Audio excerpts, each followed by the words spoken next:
All right, hello and welcome to the 6th lecture of Ichthyology. This is a free online publicly accessible class, and today we're going to be talking about reproduction. So we're going to be talking about the different ways that fish reproduce, the things that lead up to reproducing, and what makes a successful reproduction versus an unsuccessful one, and then some of the things that happen after reproduction, such as parental care and nesting. So the first thing to start with is fertilization. So fertilization has to be defined, and fertilization is when the sperm meets the egg and they fuse, starts the process of creating an embryo, developing into what will eventually become a fish. So fertilization is that moment where those two gametes, as they're called, the sperm and the egg, meet. And as far as fertilization goes, it can be very diverse. How the sperm gets to the egg and everything that leads up to it can be done in a variety of different ways. And fish are some of the most diverse in the animal kingdom. So they have many different ways of doing it.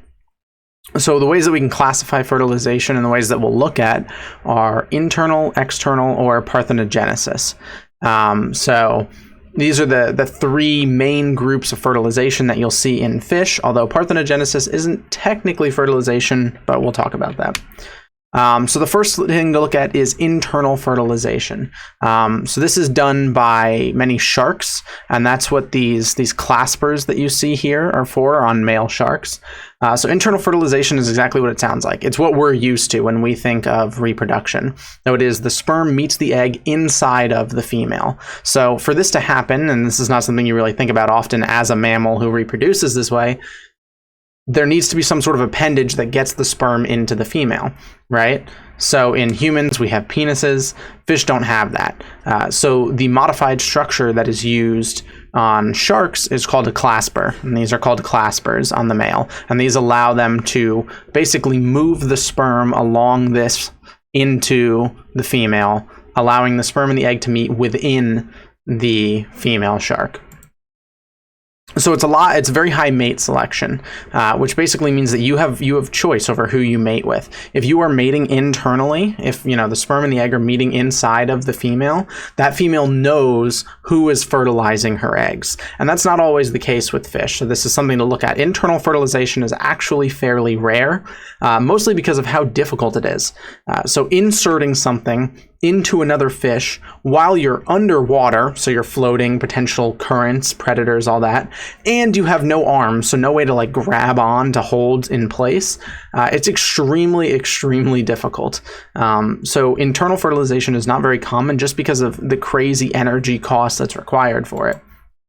And because of this cost, the sharks that reproduce internally often have to hang on. So basically they have to bite, the male will bite onto the female to keep her steady so that he can get the claspers in. And even then it's extremely difficult. Even being able to hold her in place, it's extremely difficult.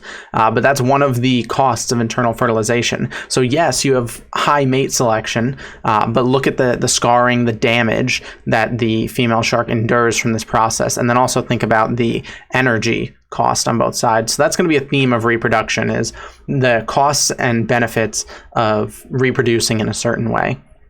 So internal fertilization has that cost of injury and that cost of energy expenditure that other types of fertilization won't necessarily have. But you can pick the largest, strongest male and mate with that male and be 100% sure that your kids come from that male. Which is an advantage if you don't reproduce very often. You want very genetically strong kids. So one of the features sharks have, though, to make this slightly easier, again, not easy, is tonic immobility. And this is basically if you flip a shark upside down, and this is present in male and female sharks, if you flip them upside down, they sort of go into a state of paralysis. It's not like a learned behavior. They're not thinking, oh, I'm upside down, I need to stay still. It actually has a physiological basis within the body, though I don't know how well studied it is. So it's just a state of immobility activated when they get flipped upside down. So males can actually flip the female over, and that'll basically put her in a state of immobility. And with that, plus the ability to grab on with teeth, it makes the internal fertilization process possible. It doesn't make it easy, but it makes it possible, which is about all they need. And that's essentially it. The reason it's present in males, I think, is that because you might be wondering, the male's not getting put to sleep. is that males and females are very close genetically. Like there's not a huge distinction. Like some animals, there's a huge genetic distinction between the males and the females. In sharks, they tend to be very genetically similar. And there's only like a single moment in time where the distinction between male and female occurs during development. So for that reason, a lot of these traits are shared. So if you're ever, being attacked by a shark by like a diver or anything, and you have the opportunity to flip them upside down, that is something you can do to immobilize them. You'll see a lot of videos on YouTube of people with upside down sharks, like petting them or something. That's because the shark is in tonic immobility. They physiologically can't move or do anything in that position because they've evolved that so that they can have easier time reproducing. And then another thing that some sharks can do, and another part of internal fertilization, is sperm manipulation. So if some sharks can hold on to sperm from multiple males and hold them in separate chambers even within their body, or just separate, a single mating event. So they could mate with, say, 5 males and take all of that sperm and separate it within their body to be used at a later date. Or they could mate with 1 male and separate that into 5 times to be used, 5 different times.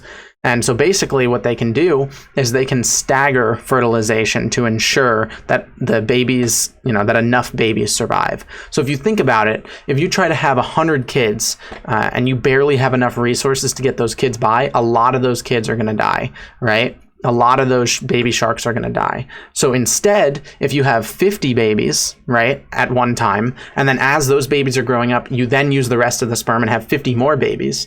And then what happens is the older ones will actually eat the smaller ones in the uterus. So essentially what you're doing is you're providing a meal in the uterus for the developing sharks. So you're guaranteeing that the few that you choose to survive have enough resources. And that's called intrauterine cannibalism, inside the uterus cannibalism. And it's a thing that some sharks will do. And I think it's really interesting that they'll eat each other in the uterus, and the mother is actually choosing to create new babies solely for the purpose of feeding the older babies when she's not sure that she has enough resources to give to them herself. So the next type of fertilization is external. So external is the opposite. It is the sperm and the egg are not meeting inside of a fish. They are meeting somewhere else.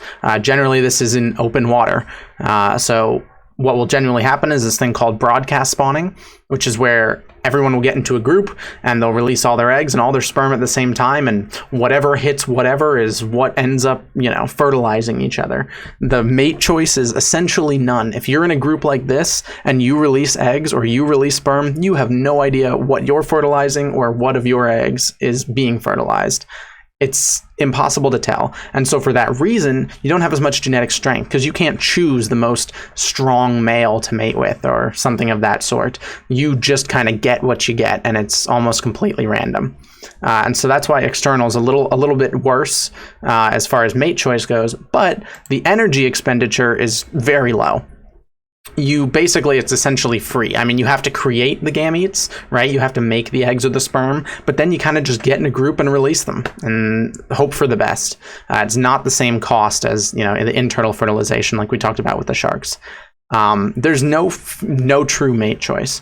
So like a single male and a single female can reproduce externally together. So they can like group up alone and release their eggs and sperm at the same time. And chances are most of those eggs will be fertilized by most of those sperm. But there's still uncertainty because you're operating outside of outside of the fish. There's still uncertainty. So for like example, if you're talking about salmonids, you're talking about them in a river, right? And they've dug their little nest, they're little red, and they release their sperm and their eggs at the exact same time, right? Yes, these sperm and eggs are most likely to meet up with each other, and these two fish are most likely to fertilize most of the eggs together. However, think about it. Eggs could float from downstream and get fertilized by this fish's sperm. Sperm could float downstream and get fertilized by this fish's eggs. There's uncertainty in exactly what's happening, and that is the cost of reproducing externally. So in a large body of water, what actually happens, because the water's moving fast, and just because there's a lot of water and sperm and eggs are very, very small, is that they basically get diluted. They basically disappear almost immediately. From the moment that you release the sperm into the water, it's basically gone. If you go to a stream and pour out like half a cup of milk into the stream, you'll see within a few seconds it's gone. There's no more seeing that anymore because it's so diluted, which means that timing is really important because you have to release the eggs and release the sperm at the exact same time. The male and female have to sync up in some way. Otherwise, a slight mistiming and all your eggs are already downstream when the male releases the sperm, and those are never gonna meet up. Those are never gonna get fertilized. So they use things like color changes, movement, and posturating to indicate to the other when they're going to release, and that's how they sync up. So you'll see oftentimes when you see fish reproducing externally, you'll see this. They open their mouths and they sort of shake back and forth. And what's happening there is they're opening their mouths at the same time to signal to each other that they're going to release their eggs. And they also can, the shaking back and forth, the male is bumping the female to try and dislodge the eggs. So just more things to try and get the synchronization in place. In external fertilization, the general rule is that if you have a larger group, you have a lower mate choice, and vice versa. If you were reproducing with, a group of 50 fish, you have very little choice over who your mate is. If you're reproducing in a group of 10, there's slightly more mate choice, and so forth. And one of these things that the salmonids will do is build this nest called a redd with 2 Ds, which the idea is that it will catch and house the eggs. So this eliminates some of the uncertainty of external fertilization where, things are just floating downriver or floating downstream. So ideally, the eggs get laid, the sperm land on top of them, fertilize them, and then the fish will use its last moments to sort of push with its tail rocks on top of it and hopefully bury the eggs. And if that works out ideally, then basically you get the mate choice of internal fertilization, you get the certainty of internal fertilization, the protection of internal fertilization, without the cost of having to reproduce internally.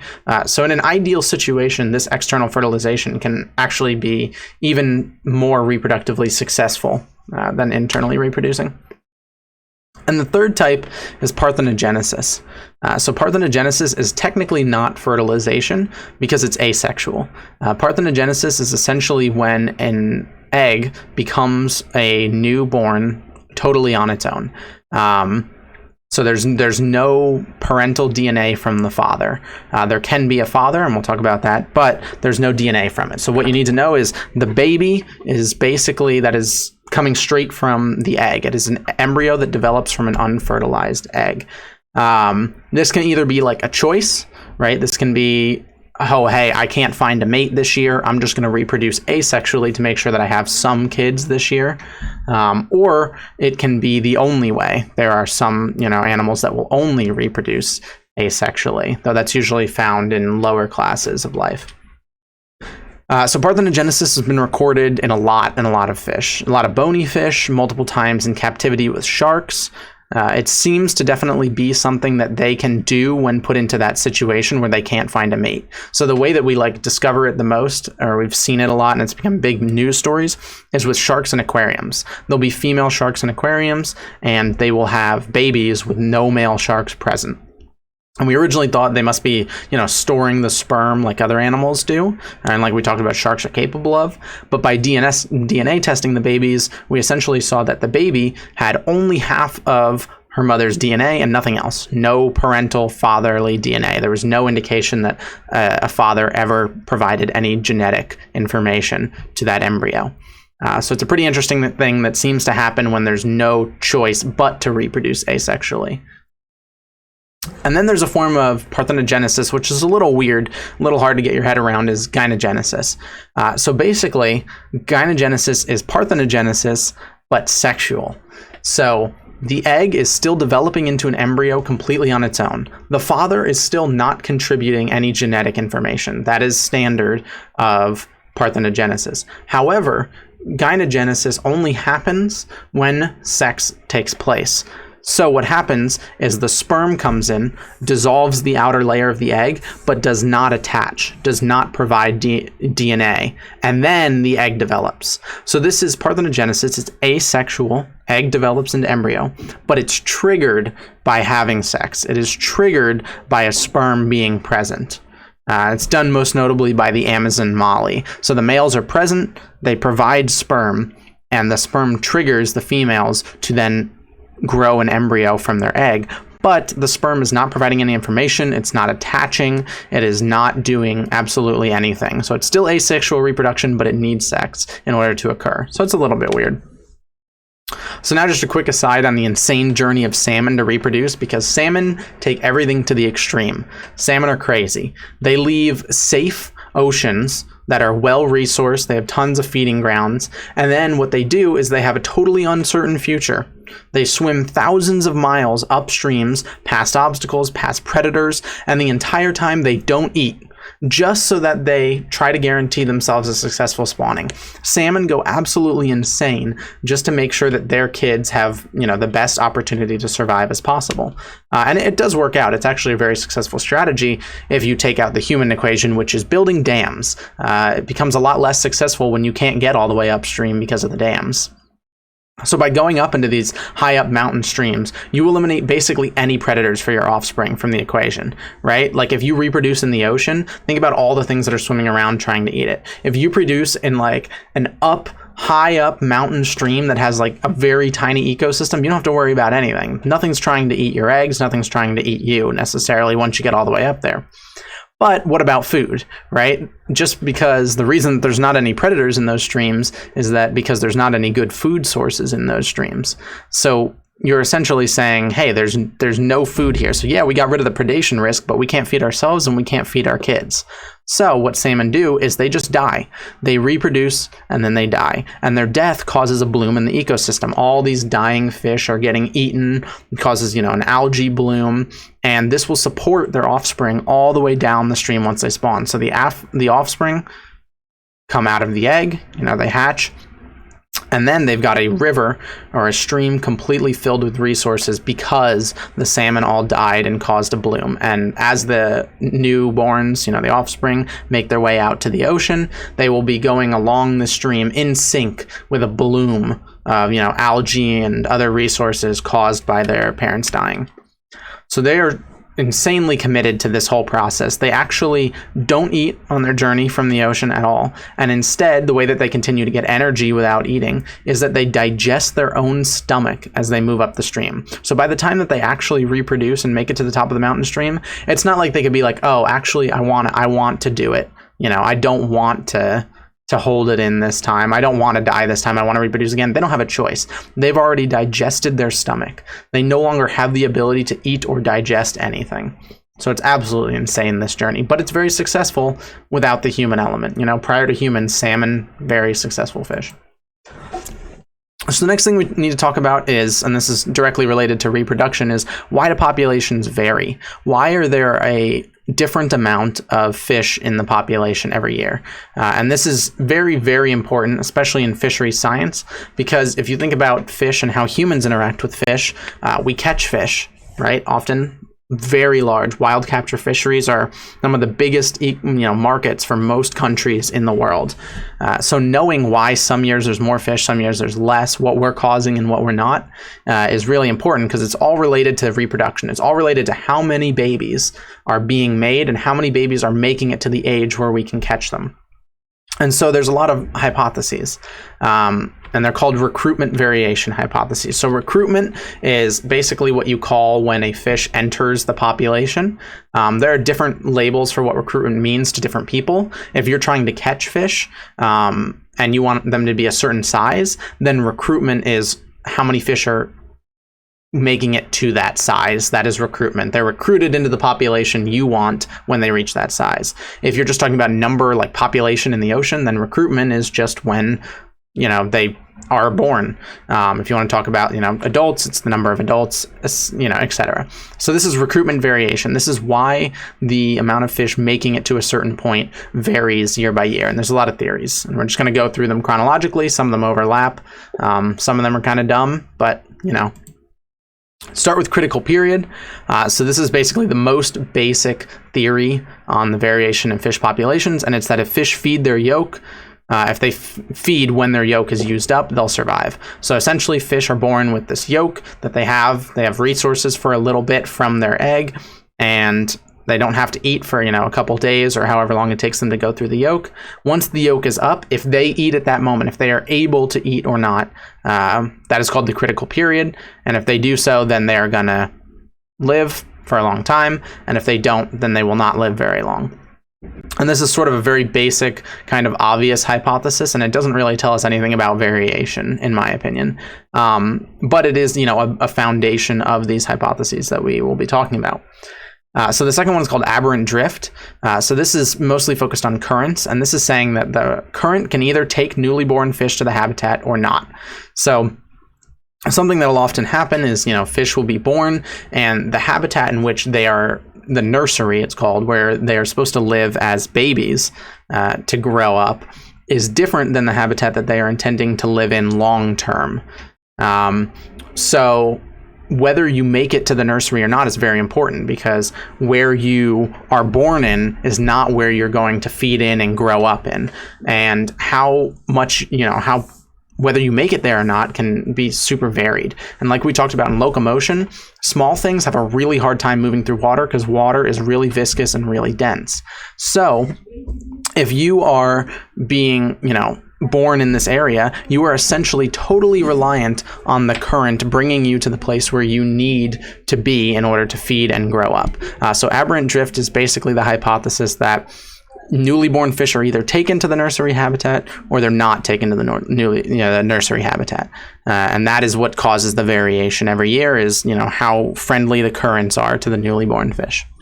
The next theory is called match mismatch. It's basically about the timing, and this is sort of relevant to like the salmon that we talked about. Their whole thing is timing. They die perfectly as the babies are hatching, so that the babies have this algae bloom as they move down the river. But if there was, say, a mismatch and the bloom started too early and the fish couldn't catch up to it, then the babies would have no food. Or if the bloom started too late, then the fish would already be trying to move downstream when the bloom was happening. So this mismatch basically says that the new population won't be able to survive if their birth is not synced with a bloom in plankton or algae. And so how matched up those things are determines variation in the population. Now there's three more. There's stable ocean, which is basically that the ocean has to be calm enough at the time of birth to allow food to concentrate. So if you think about like what storms do to the ocean, they spread everything out, they stir everything up, and nutrients can't get concentrated. Whereas if the ocean is chill for a little bit, nutrients kind of concentrate on the surface, they concentrate in one place. Upwelling allows things to get to the surface. So basically, if fish are born into a stable ocean, a non-stormy ocean, this theory says that they are more likely to survive than born into a stormy ocean. And so just the weather can actually be a factor in variation on reproduction. The next theory is sort of like a give-up theory, and it's the lottery.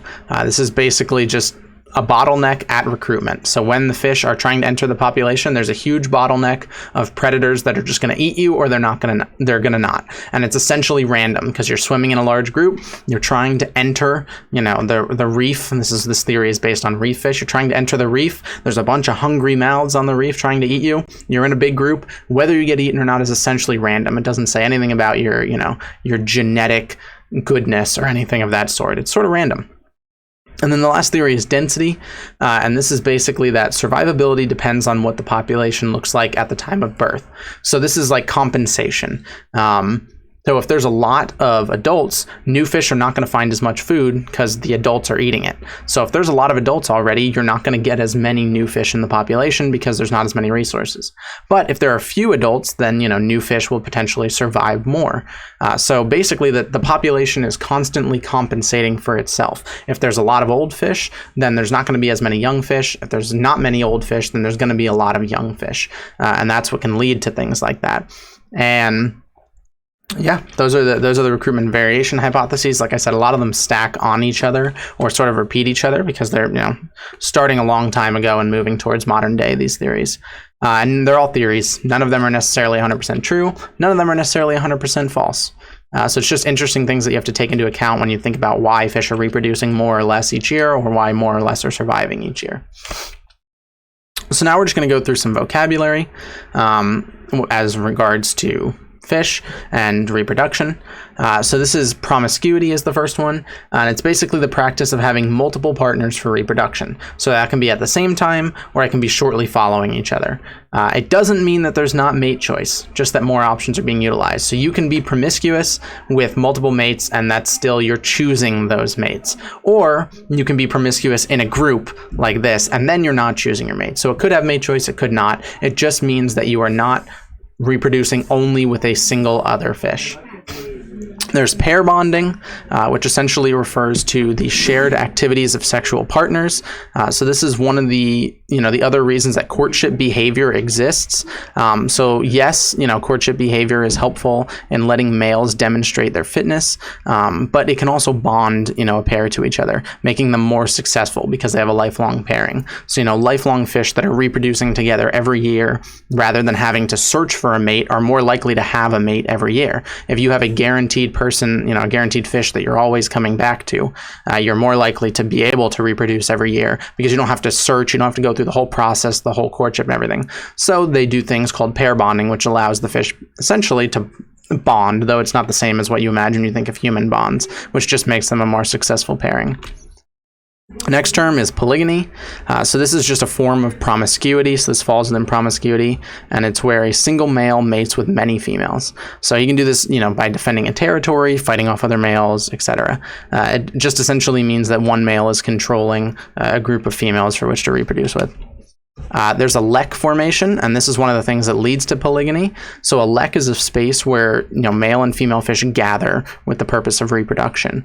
So what'll happen in this lek, and this is these outlines here are fish, and this is the lek mating area, is that males will do courtship rituals, they will fight each other, things like that, to try and attract the females. And so if you are the alpha male, if you're the one in the center of the lek, and you're the one, outdoing all the other fish with courtship behavior and with, aggression and all that, then you potentially could enter into a polygynous relationship where you are controlling all the females in the area because you're defeating all the males in the area. And that applies to Bateman's principle. So you might be wondering why I'm always saying, well, the males have to do this and the males have to do that. And that is because according to Bateman's principle, which is a theory, though it's a very well supported one, males have more variable success when mating than females. So what Bateman's theory essentially says is that if a female wants to reproduce, they can do so. They will always have that opportunity. There will always be a male willing to. However, males might miss the opportunity if they don't perform well enough, if they're not, genetically successful enough. So for this reason, females tend to be the one making the choices in the population. Males tend to be the ones who have to demonstrate their genetic fitness because females can reproduce no matter what. They always have that, that ability. So they get to choose who. Males have to be a little bit less picky because there's a lot of variation in whether they have reproductive success or not. There are a lot of males who will never reproduce. And then there are a lot of males who will reproduce, hundreds of times with totally different females. Another concept related to this is the honest display of genes. So this is like the main purpose of courtship rituals. It's males perform some kind of action or display, and it'll serve as, a proof of their health, that they are genetically fit. Like, for example, looking beautiful, bright colors is essentially a way of saying, hey, I am so strong, I am so genetically successful that even though I am bright in an environment where things are trying to eat me, I'm still able to survive. So I'm brightly colored, I'm very obvious to predators, I'm still able to survive. So it's a cost in that you're making yourself more obvious to predators, but it's very attractive to females because it's basically saying I am genetically strong enough to do this and still be able to be here. And there are a lot of different versions of this. It's not just display and colors. There's building things that some fish will do, like puffer fish. There's like croaking and drumming, making sounds underwater. There's a large variety of things that can be done as an honest display of genes. And you might be wondering why it's called honest display of genes. And that's because you can dishonestly display your genes. And that is through something called sneaking. So sneaking is a thing that we see in fish sometimes where males will look exactly like females and sneak in with the females. So essentially, if a male's, in a polygynous relationship and is controlling, say, a lek, right? filled with females. So it's one alpha male filled with females, right? This male comes in, and he is a male, genetically he's a male. He's capable of producing sperm and reproducing with a female, but he looks like a female, and the alpha male can't tell the difference. He can sneak in, reproduce with all of the females in that population while the male isn't noticing, and then be done with it. So he doesn't actually have to fight. He doesn't have to do a courtship ritual. He essentially just pretends to be a female and avoids that whole, getting defended by an alpha male type thing. And that's a dishonest display of genes, because this is not, a display of your genetic fitness. This is just you essentially tricking other fish. And it's not a bad thing. Being dishonest versus honest has negative connotations for humans, but it does not for fish. It's just a matter of how you choose to go about reproducing. This is a successful strategy for many fish. So another term to look at is iteroparity versus semelparity. So semelparity is when a fish has a single highly reproduced, a lot of eggs in a single round of reproduction, and then they die. And so semelparity is what you see in salmon, what we talked about in their journey. And iteroparity is the much more common, reproducing multiple times throughout your life. So you can, reproduce with the same mate, or you can reproduce with different mates every time and on whatever schedule you want. Whereas semelparity, the first time that you reproduce, you die. That is essentially it. Another thing to look at is fry versus larva. So this whole lecture, I've been using the terms like baby fish, or young fish, or newborn fish, because I had yet to define fry and larva, the things that you call young fish. And so these are the two versions. So fry are essentially just mini-me's. They are baby versions of the fish that look exactly like their parents. Okay, and these are very obvious. Like minnows, for example. You think what a large minnow looks like versus a baby minnow, the smallest minnow you've ever seen. They look the exact same. Minnows just look the same. They just get bigger as they grow up. And so those are fry. The small ones of those are called fry. Larva essentially applies that there's a distinction. There's a physical distinction. So a larva implies a larval stage, like we talked about the protocephalus stage, where they're the long, or leptocephalus stage, where they are like the long, clear eel-like, but then they develop into normal looking, fusiform fish. They just start off as like long, clear eels as babies, and so those would be larvae because they're distinct from their parents morphologically. And that's how you tell the difference between the two. So there is a right word to use. Another thing is nesting. So nesting is somewhat uncommon in fish, but basically nesting is a protective barrier for eggs, fry, and larvae. It allows you to have more, parental control and to protect your children better. It can also be a courtship ritual. So some males will actually build a nest. In a colony, you'll have all the males building nests, and the female will swim around and try and find what they think is the best nest, and they'll lay their eggs in whatever they decide is the best nest. And so that's a way of, courting females and displaying your genetic fitness, is building the best nest. Another thing that fish sometimes do is mouth brooding. So like in jawfish, they'll hold the eggs in their mouths, and then they'll also hold the fry in their mouths once the eggs hatch. And this is done for a lot of reasons. For one, it's very easy to protect them from predators or from egg robbers. You don't have to worry about fish coming in trying to eat your eggs, because they'd have to eat you to eat your eggs, and then the problem's solved anyways.